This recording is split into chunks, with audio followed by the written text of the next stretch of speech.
I'm Riley, And I'm Ronnie, and this is the Plan to Eat podcast.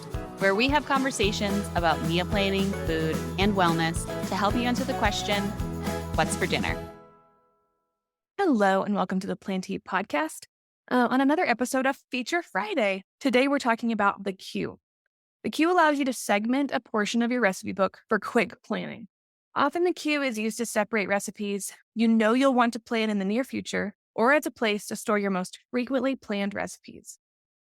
So I use the queue a lot in my own personal meal planning. I'm excited to talk about it today because we get questions about the queue. Sometimes people are confused, like, what is it? Why is it there? What am I going to use it for? So personally, I like to use it as just basically another folder of my recipe book. So like Riley said, it's a way to segment some of your recipes into basically another folder in your recipe book.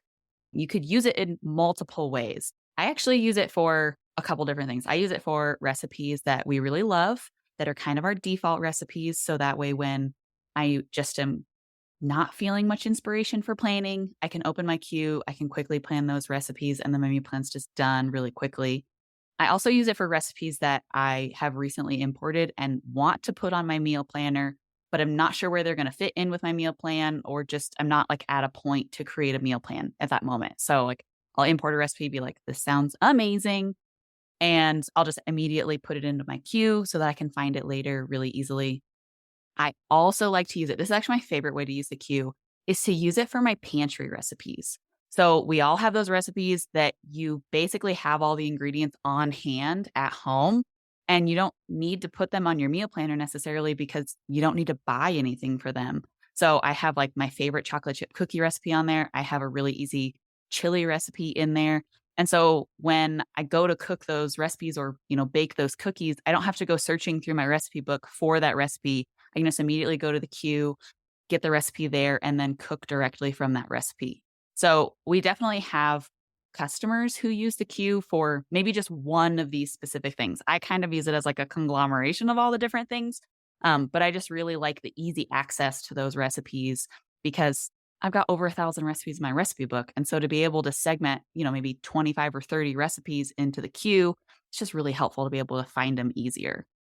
That's exactly what I was going to add is that it's this holding area.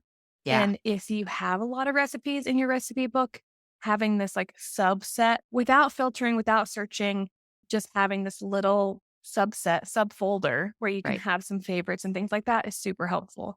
And it's really easy to get to. So you can access that from the recipe details on a recipe. You can access it from the recipe clipper. You can immediately add things to the queue from there. And then when you're in the planner, you can easily access it and just drag and drop those recipes right onto your meal plan. Yeah. And yeah, the queue is available on both the website and on the app. If you're not sure where to find it on the app, when you're in the recipe book, you can just tap on the header that says My Recipes. And then underneath there, you'll see that you have the queue and the PT recipes and a couple other things there.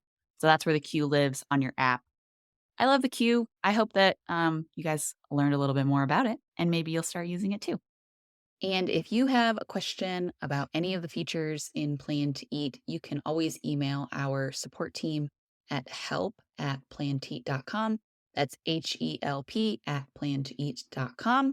Thanks so much for listening, and we will see you guys in a full episode real soon.